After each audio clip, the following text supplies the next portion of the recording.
Seja muito bem-vindo, seja muito bem-vinda ao canal. Como sempre, fala crentes em Jesus. Que alegria ter você aqui com a gente. Se você deseja crescer no teu relacionamento, seja com Deus, seja com a tua família, você precisa estar nesse canal. Por quê?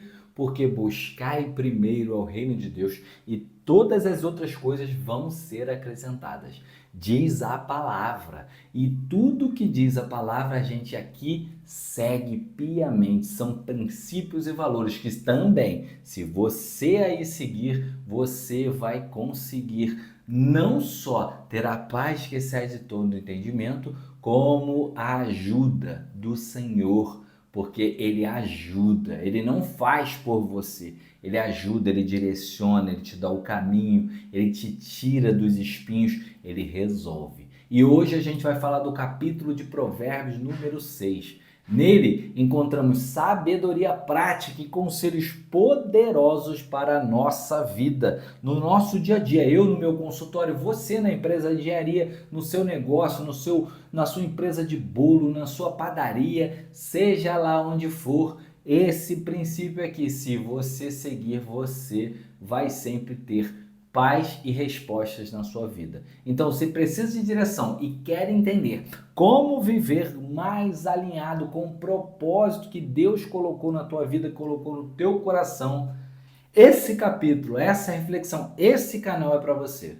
Vamos juntos explorar todo o capítulo 6 de Provérbios e você vai maratonar, porque a gente vai do 1 ao 31 sempre falando de Provérbios. Então, como a gente já sabe, eu não vou ler o capítulo inteiro, mas eu vou ler versículos que eu entendi quando estudei como chave, versículos ou versículos chaves para que a gente possa trazer entendimento para o nosso dia a dia. Combinado, meu povo? Combinado, povo de Deus? Então vamos lá. Ai, Provérbios, como eu tenho gostado dessa série, porque tem me feito reestudar, estudar novamente, estudar.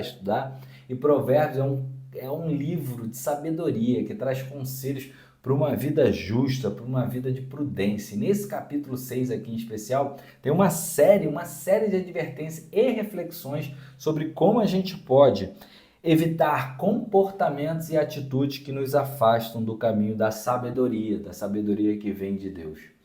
Então vamos lá, vou começar com os versículos de 1 a 5, tá bom? Vamos ler do 1 ao 5. Vou lá. Meu filho, se você serviu de fiador do seu próximo, e se com aperto de mãos empenhou-se por um estranho, caiu na armadilha das palavras que você mesmo disse, está prisioneiro do que falou. Então, meu filho, uma vez que você caiu nas mãos do seu próximo, vá e humilhe-se. Insista, incomode o seu próximo. Não se entregue ao sono, não procure descansar. Livre-se como a gazela se livra do caçador, como a ave do laço que a pode prender. Forte, forte, forte, e eu vou explicar por quê. Mas eu vou logo entrar na história. Quem é novo no canal, eu sempre entro numa história porque eu me empolgo. Eu entro na história mesmo profundamente para entender como eu posso resolver nos dias de hoje, baseado nesse manual.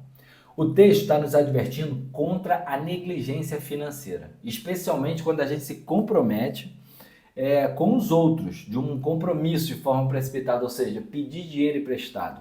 O versículo 1 aqui começa muito assim, né? Meu filho, se você se tornar fiador do teu próximo, se você der a tua palavra, como eu digo isso para minha esposa, o cara deu a palavra dele, você está preso pela sua própria palavra.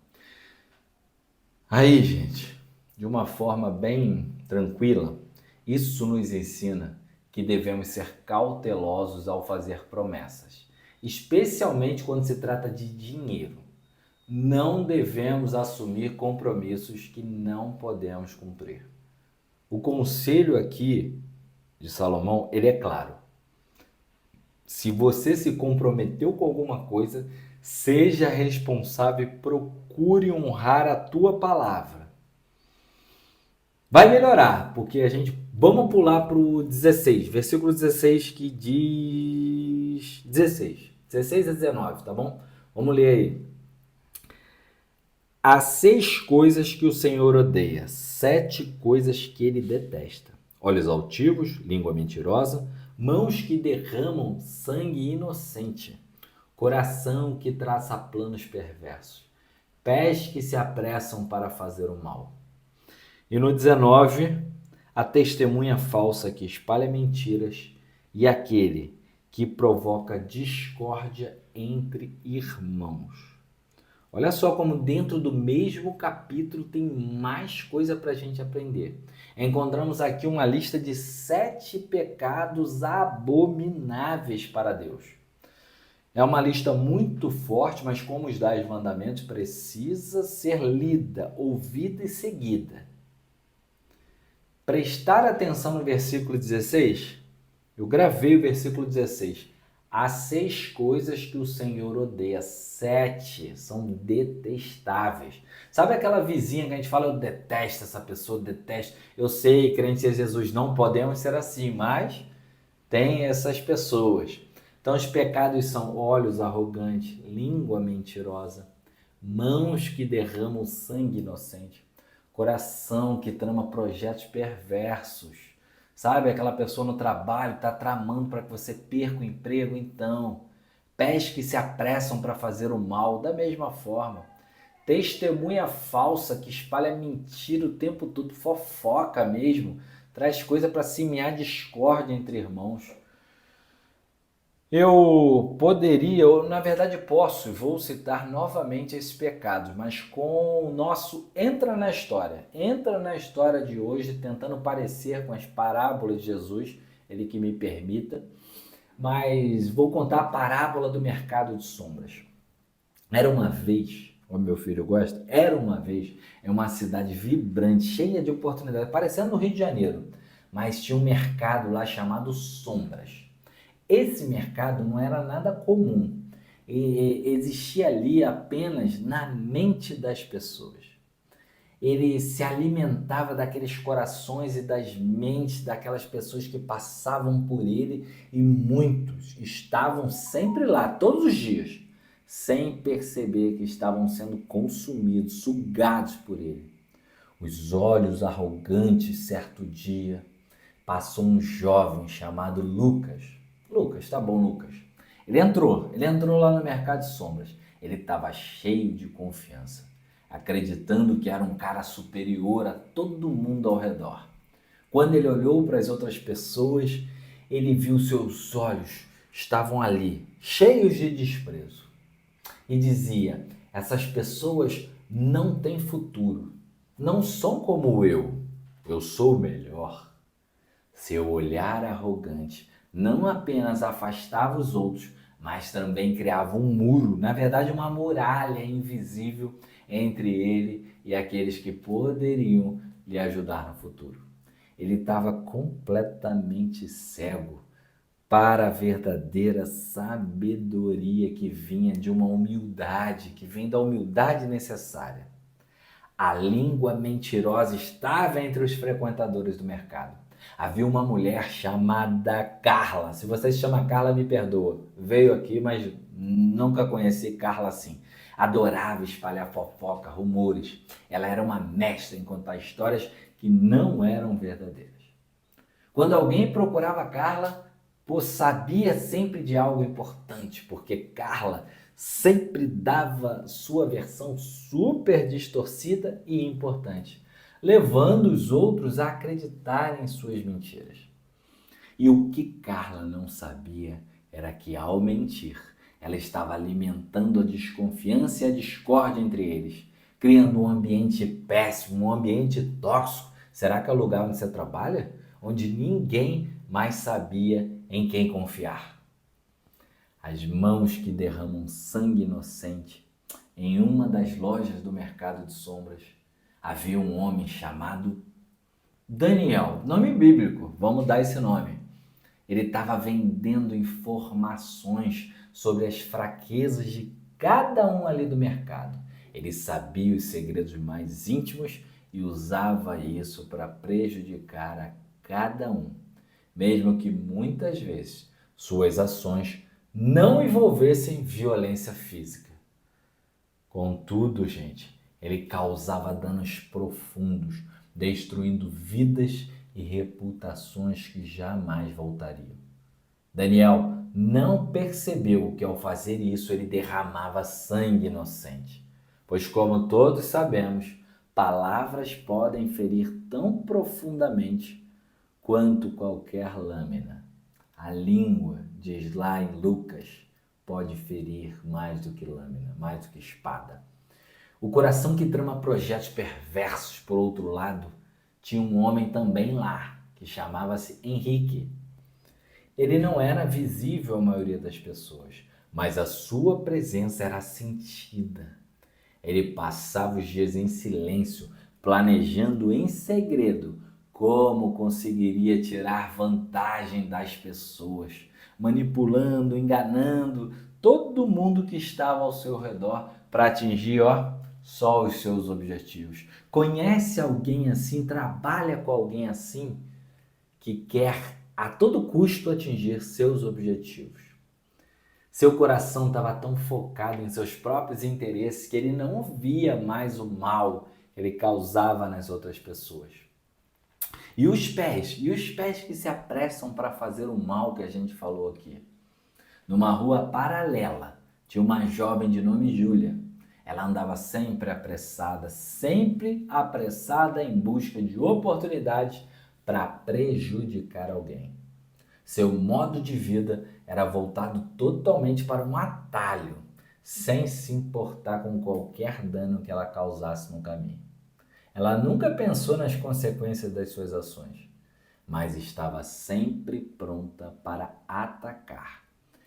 Quem fosse mais fraco, ela gostava de atacar, sem parar para refletir sobre o que ela estava fazendo. E aí vem a testemunha falsa que espalha mentiras, que espalha fofocas. Conhece alguém assim? Além disso, havia outra personagem no mercado de sombras. Ele era de nome Paulo. Paulo, meu pai, Paulo. Conhecido por ser alguém que falava demais.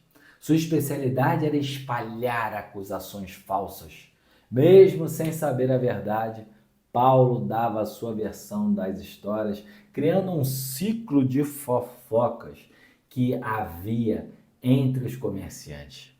E ele fazia isso sem remorso, sendo aquele que espalhava a mentira por todo lugar do mercado, causando muita confusão com cada palavra que foi dita.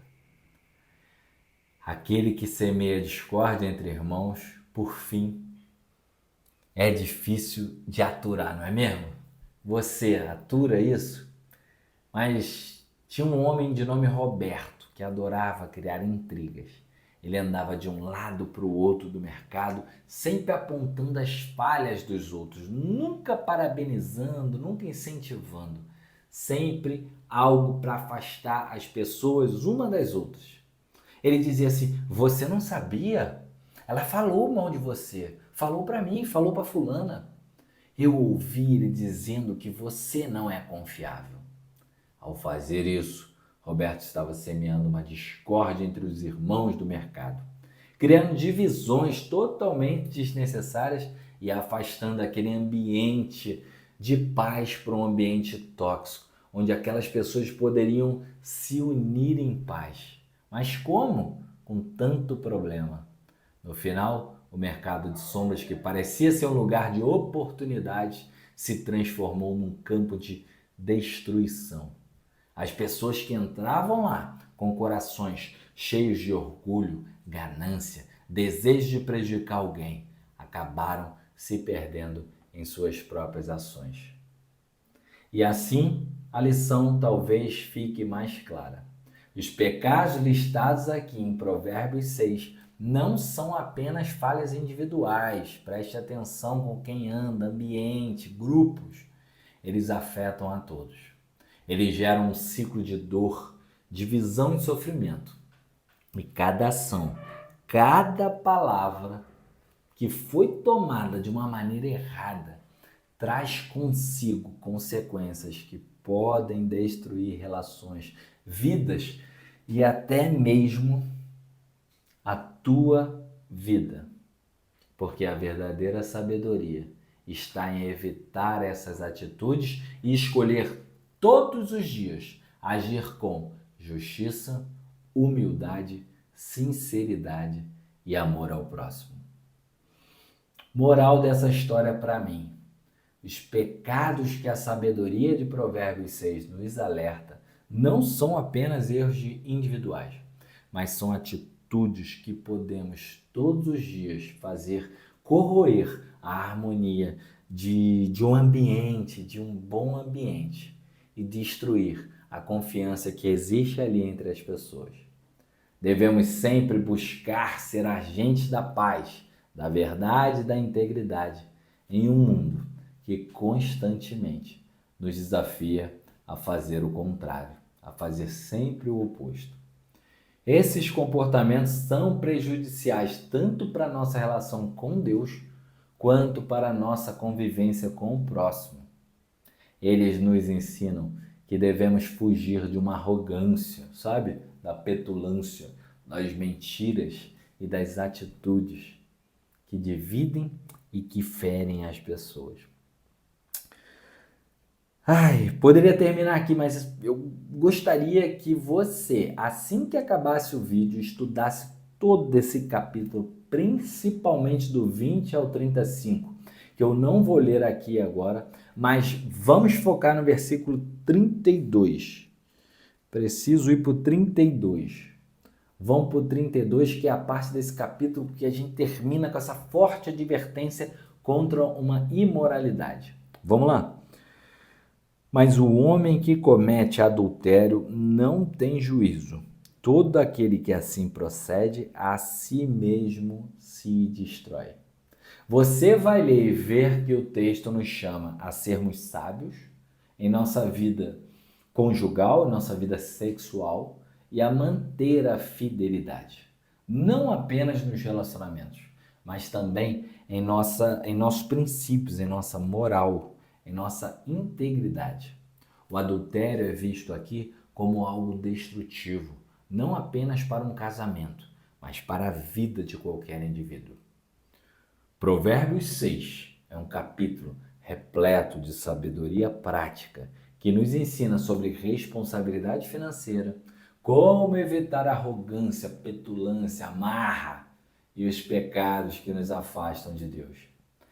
Ele também alerta aí no fim dos perigos da imoralidade. E esses conselhos, gente, esses conselhos são fundamentais para uma vida mais plena. Lembra, a gente falou praticamente dos 10 mandamentos, dos 7 pecados que Deus detesta e ainda de cara princípios, valores para hoje vivermos em sociedade. Espero que esse vídeo tenha sido útil para você e que ao estudar na tua casa mais tarde, ao meditar sobre esses ensinamentos aqui, você possa aplicar sabedoria no teu dia a dia, possa lembrar e não posso, tenho que ficar na minha, tenho que criar um ambiente de paz, isso não tenho certeza se falou, pode ser fofoca, porque isso faz com que a gente cresça e aprenda a cada dia mais. Deixa o manual que jamais falhou.